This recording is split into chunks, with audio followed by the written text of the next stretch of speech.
Whoa!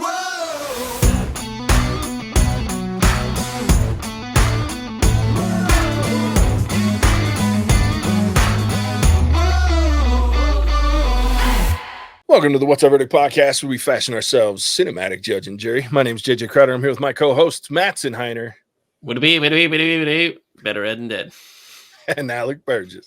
Let's get it. We appreciate you tuning in. Go ahead and hit that follow, subscribe, like, bell notification buttons. Tell a friend about us. Tell a family member about us. Tell an investigative reporter about us, or a image picture specialist. Divorced husband about us. Divorced husbands work. There's teenagers work. There's a lot of people that work for this movie. And before we jump into our final movie of April horror movies, let's talk about our sponsor for the final time in April. We appreciate them sponsoring us throughout the month of April and a couple of months prior. We're talking about a very, very big deal with these guys this month. So I'll repeat this for the fifth time, I think. Did you know that one man every hour, every day is diagnosed with testicular cancer? That's a terrifying statistic. In fact, testicular cancer is the most common form of cancer amongst men aged 15 to 35. With April being National Testicular Cancer Awareness Month, our friends over at Manscaped have partnered with the Testicular Cancer Society to help spread awareness for men's health and early cancer detection. So go visit manscaped.com/TCS to learn how to check yourself for early signs of cancer. And as always, you can use your promo code The Verdict for 20% off plus free shipping at manscaped.com. Yeah, I think, as we close out April, look, I had no idea. I mean, I'd never checked my stuff for cancer. Now I have. I went and watched the Check Yourself video. It is pretty funny. You should go check it out if you haven't watched it. But it's good information. So go check it out. Ladies, if you have a man, make sure he doesn't have testicular cancer. You can check him, do the check for him. He'll appreciate it in more ways than one. So in addition to providing the right tools and solutions for comfortable and easy grooming, Manscaped is committed to raising awareness, giving support for fighters, survivors, and families impacted by testicular cancer. That's why they will be donating $50,000 to the Testicular Cancer Society to help save lives and balls by going over to manscaped.com/TCS. Go ahead and share their funny, educational check yourself video. And while you're at it, go ahead and grab 20% off plus free shipping with the code The Verdict, all one word, because like a famous American philosopher once said, take care of your chicken, your balls, and your mentals. So with that, again, thank you, Manscaped, for sponsoring us.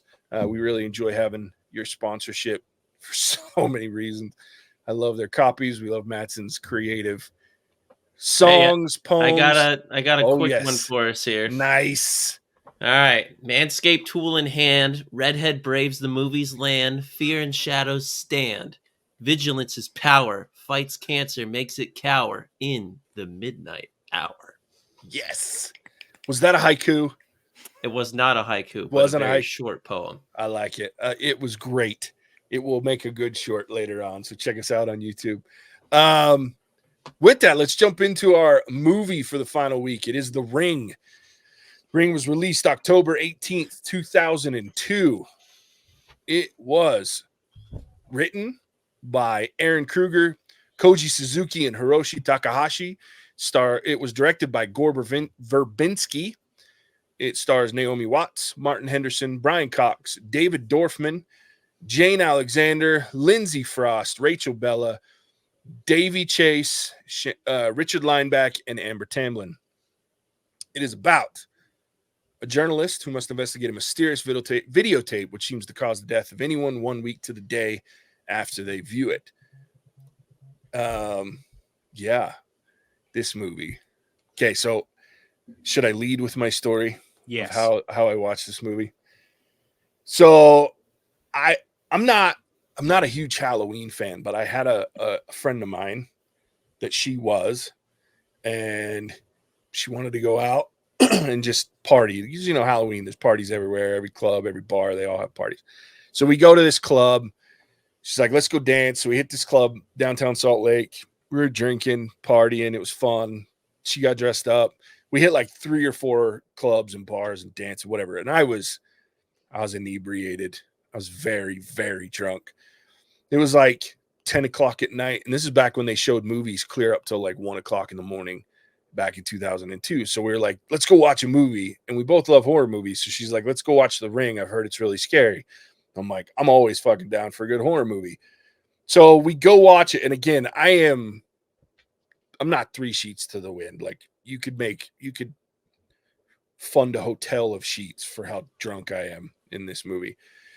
So we go watch it, and drunk JJ is not as brave as sober JJ, apparently. So not only to go watch it, but we were down in like, by the time we finished partying, we were down in like South or West Jordan or something. And they have this, it was almost a brand new theater in one of the Larry H. Miller facilities. And so they had this fucking screen that was like 8 fucking miles big. It was one of the big, the non like bubbled, huge monster, couple stories tall screen. So we go see it on that right there. Yeah. Alex shaking his head.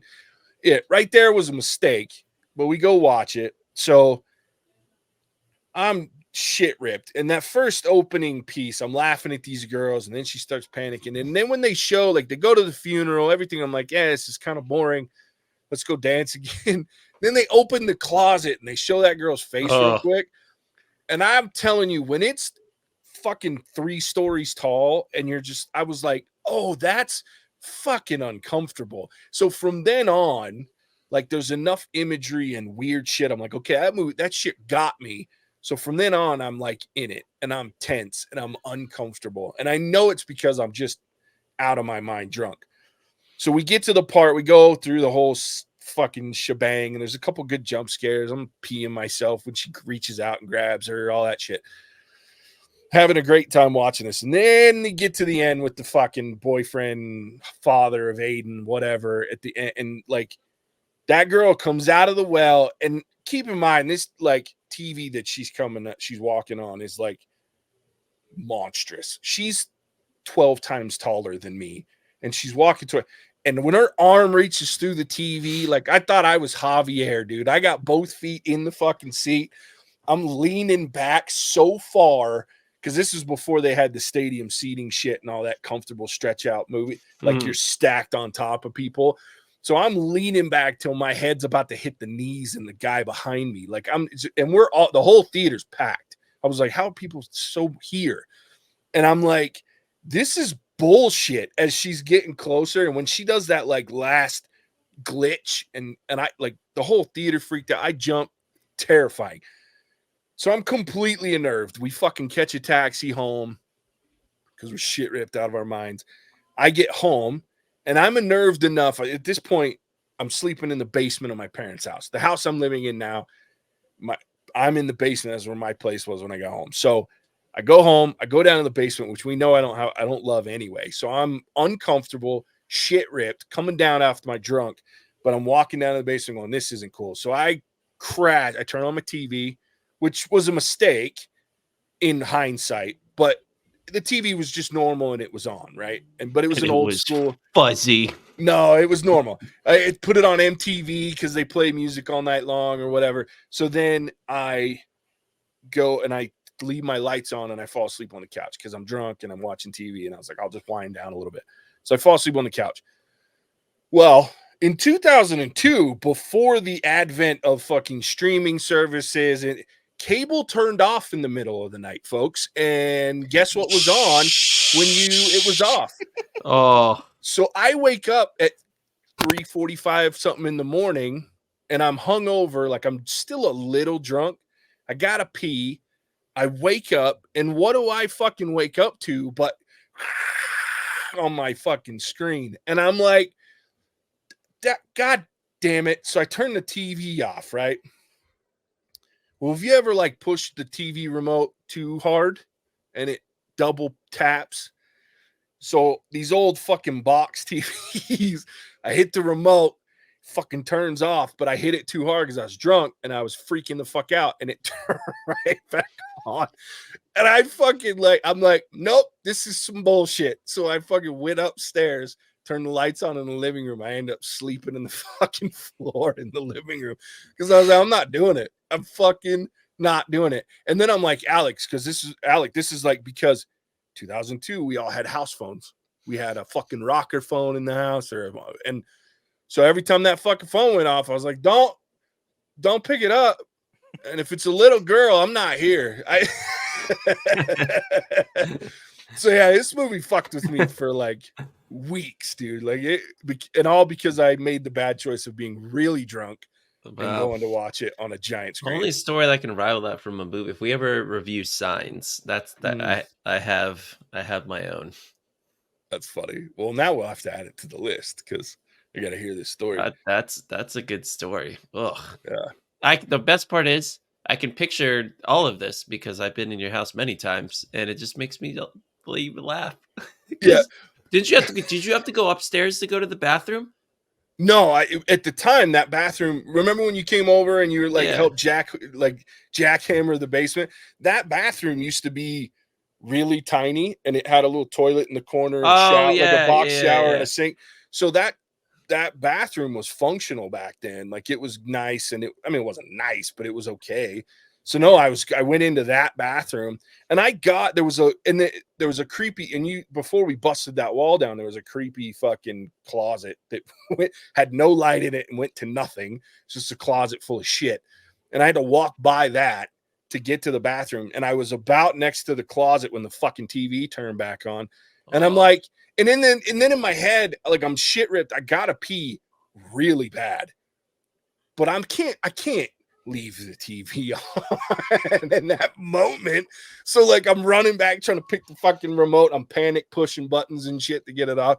And then I went upstairs and peed. I didn't pee downstairs. When that fucking TV turns back on again, I'm gonna jump through the fucking window right now. I was so like, I don't think, except when I was a kid and all the shit that I talked about getting stuffed in basements or being a kid and watching something I shouldn't watch when I was like 7, 8 years old. Scaredest you've been as an adult? As an adult, it's probably the top 5. Not the scariest. I think the scariest I've ever been was in Louisville, Kentucky, when we went to the old tuberculosis ward and we spent the night there. That was the most scared I've ever been in my life. That or the rectory we stayed in Cincinnati, Ohio. I'll have to tell you those stories. But that is one of them. One of the non trying to torture myself by going to haunted locations in my own fucking house. That's the most scared I've ever been in my life. Like because of a horror movie or something like that. It was bad. I mean, it's fair to say that could be your most scared moment because you didn't plan for it to be scary. It just sure. Yeah. Your heart rate, if we hooked your heart rate up, it would have been like, whoop.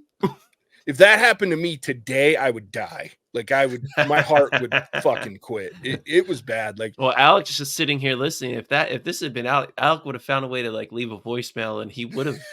Like, oh yeah, I would have been gone. Like I had a story for the Reno the airplane, and I was just. What happened to your screen, dude? Very funny, JJ. What'd you do? I didn't do shit, dude.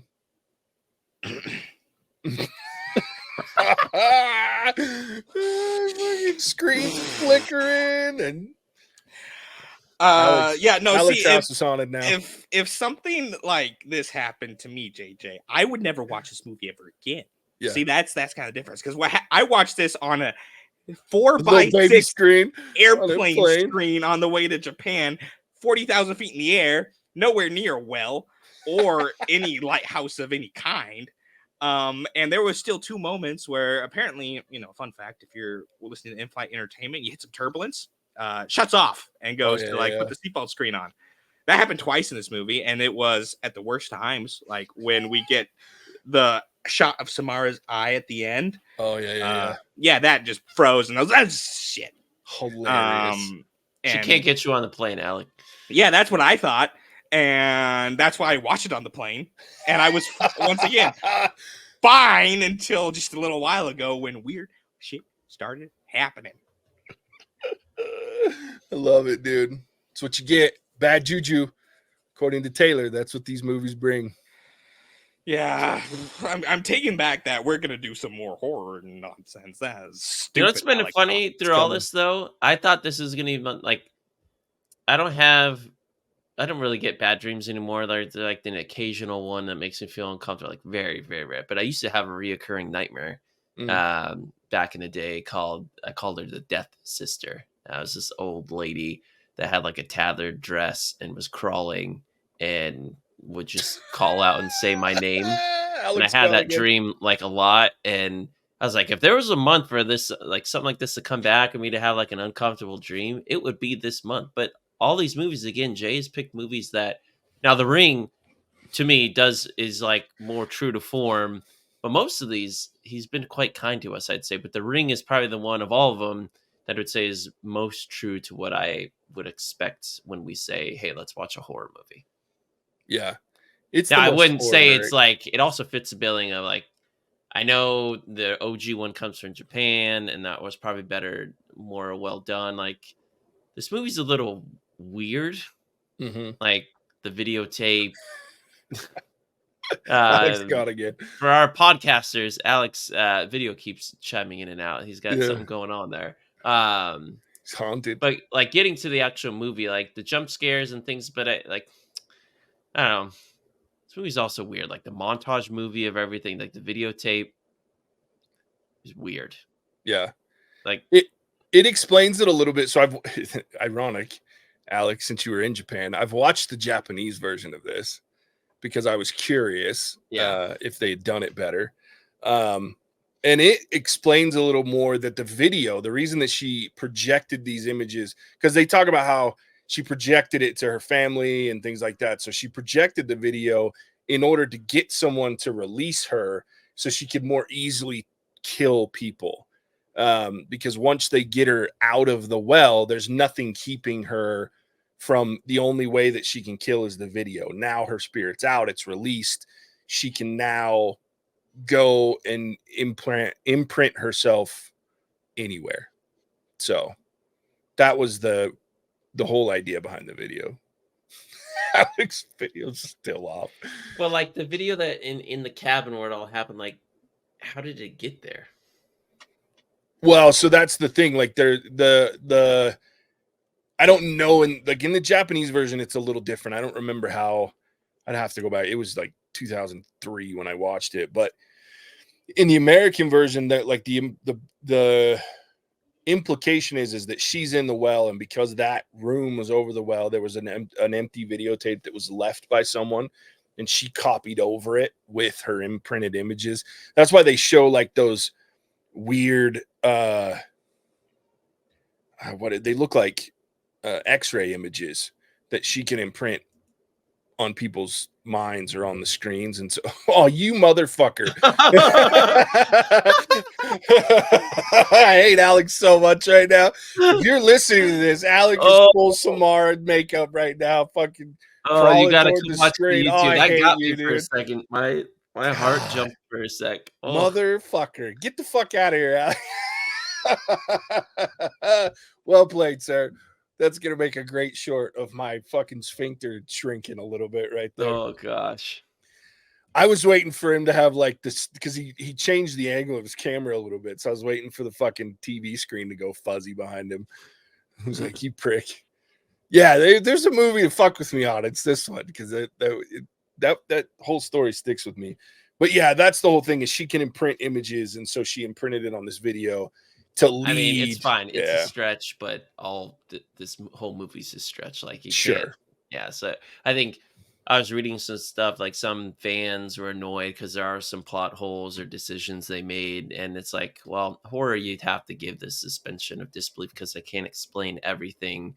But I think a lot of times in horror movies, there's definite plot holes that they take like too much liberty on. But I mean, the montage video is weird. But I think the only other thing I had a problem with is the investigative journalism here for having the amount of pressure that's on your shoulders, one, to not die, but then the video work that they were able to find these clues. I'm like, you need to sign these people up to figure out like every mystery and known to man, because if they're finding this out from a black and white tape with these little scenes, like we can solve How to Live Forever.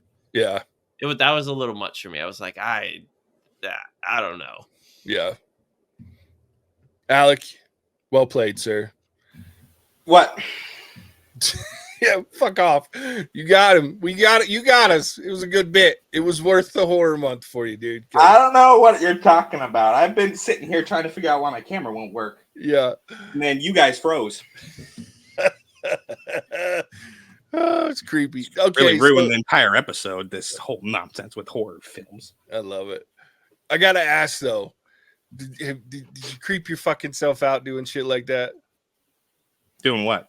Getting dressed up like Samara and crawling through my fucking computer screen. Bro, I don't do shit like that. You have the hair for it, that's for sure. I do have the hair for it, but I don't do shit like that because that is what invites the bad juju. That's why fucking I don't doors mess with opening like and shit. Yeah. I love it.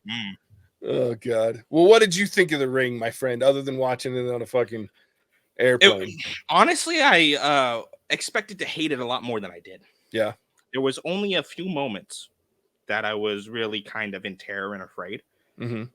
Most of the time I was kind of just like, what? And it just seemed, I don't know if it was the, fact that I think it was originally a Japanese film, right? It was. I don't know if it translated poorly. Yeah. From the original Japanese to English, but I mean, this has been like a staple in my entire life. Like the Ring girl, the girl comes out of the TV, like, and so I had built this up for ever since I heard about it when I was like in 8th grade. Yeah. To be like this big thing. I kind of watched it. I was like, yeah, like okay, and this was the first one I actually watched out of all the horror movies. I was like, let's get this out of the way, and then I watched. It's like, oh. Yeah, I mean, yeah, there's this moments, and like what got me, I think, is similar to what got me in Sinister, where it's like the really sinister thing is that you got to move away. Like the thing that got me here is you have to show someone this tape to live. Yeah. Like, and the realization with the kid who's like, no, dude, you let her out. Like, that is not what you were supposed to do. Yeah. Yeah. That's what I was telling Mattson. Like, she has more power now that she's out. So it's like that moment when the kid's telling you, you're like, God, see, because it does flip the normal. Because normally you go save the ghost. Yeah, the spirits is saved. They're like, it's thank fine. you so much. I'll be nice now. And this one, not so much. I was like, thank you. Fuck you. Oh, you know what other part gets me in this movie? That like in the theater when I was watching it, and every time I literally was watching it as I was working today, because like I've seen this movie a million times. So like the part where she starts coughing at the water and like is pulling the hair, or that I can't, because that's like I have a texture thing, and so like and I can't watch it. Like that came on and I'm like, nope. Like I turned around. I can't do it. Like, and in the theater, I'm like, I was over there gagging. It's terrible. Yeah, it's not good. I hate that part of this movie. Hate it. That, and when she finds the fingernail in the well, I'm like, oh, because fingernails. I'm out. It's gross. All in all, it's really not a great movie, but like it has some really interesting horror moments. How'd you guys feel about the green tint of the movie? Like the whole fucking movie is just green. So I thought that was just the airplane screen I was watching. To be honest. That's funny.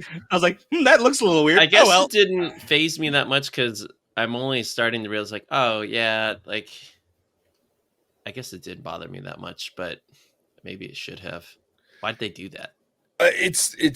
So like fear is an interesting thing because it's just really your brain running through scenarios really quickly, or it's brain making snap judgments of, because it's like it's a shock to your system, right? Well, certain colors and certain like sounds and resonances will trigger anxiety. Oh, I definitely get the sound. That's easy. Yeah. Well, certain colors so they put, and it will make you nauseous. It's like others will trigger nausea. And like the reason that they did the almost sea green is because it's known it can cause stomach uneasiness. Were they just getting people thrown up in the theater?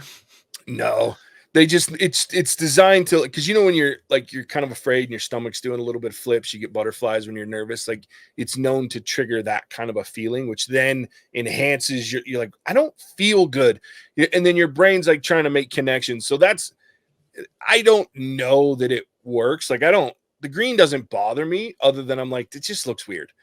But that's the psychology behind it. And that's why you'll see some movies, it's for visual, like The Matrix is green anytime they're in the Matrix. There's like a green, but it's a different color green. but it's to indicate that they're in it, and they didn't do it so bright so it doesn't trigger anything. But this movie, they made that color choice is designed to like make you uncomfortable, which then should, in theory, make you more susceptible to like the jump scares and stuff. So, and when you're drunk, it probably works really well. Interesting. I probably blame the alcohol on it for sure, but it was definitely not the alcohol. I think overall for me, this is a movie I'd heard about a lot and I'd seen bits and pieces and like knew about. I think all of us, like Alec and I, who hadn't seen it until we fully watched it all, but there was a lot of hype surrounding this movie. And then now having watched it, but I also knew like people kind of didn't like this movie.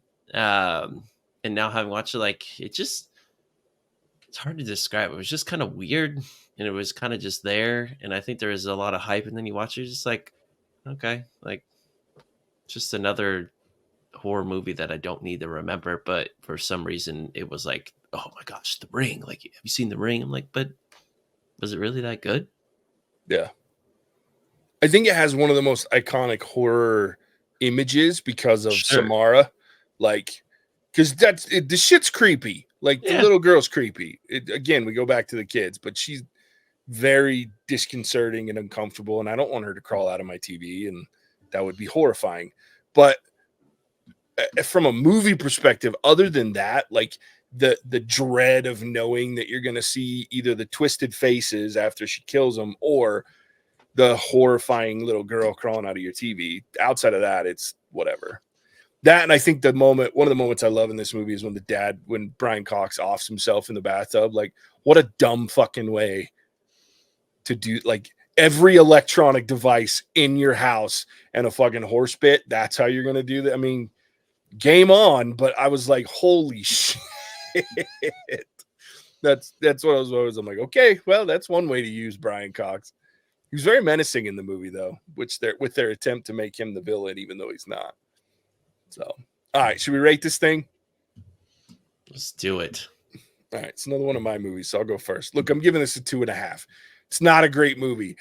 However, I do have some nostalgia points that I have to give it because it is one of those movies that fucking scarred me as an adult, which most movies I'm game on for horror movies. This one hurt me because there were some outside factors that it played well with. And then I had some Alec level luck when I got home to where some bullshit happened to make everything worse. And all I needed was the phone to ring at that moment. And I'd have been like, nope, I'm going to leave. So anyway, 2.5. It's not a great movie. It has an iconic villain, and it's very creepy imagery, and it's a little weird and a little tense, and it's got some interesting resonant sound and colors and things like that. But from a movie perspective, like, it's not great. There's nothing that's interesting. Like most of the movies we watch this month where it's like, that's an interesting story. This isn't that. So, all right, Alec. All right, let's see. So, I don't know. Fuck. That's it. 1.5. 1.5 for this piece of shit. This has been the craziest set of events that have been set into motion because this gave me such a faux confidence, and it has been stripped away all in the last couple of days. So yeah, 1.5. I mean, like, to parrot what you said, not a compelling story. Kind of a stupid one, aside from the fact that you had a cool gimmick, which is this, creepy ass girl comes out of TV and cannot be stopped by the typical means.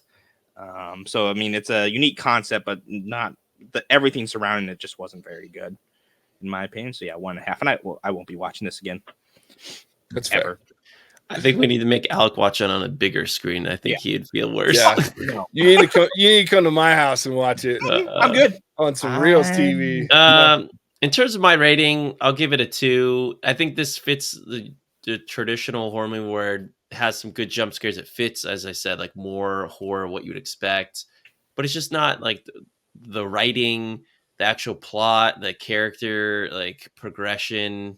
It's what you usually find in horror movies. It's not very well done. It comes across kind of like a B-rate, like C-rate type movie that's trying to be an A because it has an awesome, truly scary, iconic Samara that if you're a fan of horror, and you haven't seen this, I don't know if you can call yourself a fan of horror, because I feel like this is kind of like a movie you have to see, and maybe that's more of a JJ stamp of approval because I don't do horror, but I feel like you kind of have to see it if you like horror, but it's not a good horror. Like the JJ said, the other movies that we've done are far less scary or horror-esque, but they're much more interesting and well-written and just good movies. This one's just, it's what you kind of expect. Like if you're trying to have some fun with your friends on a Friday night, or it's Halloween, you want to watch it.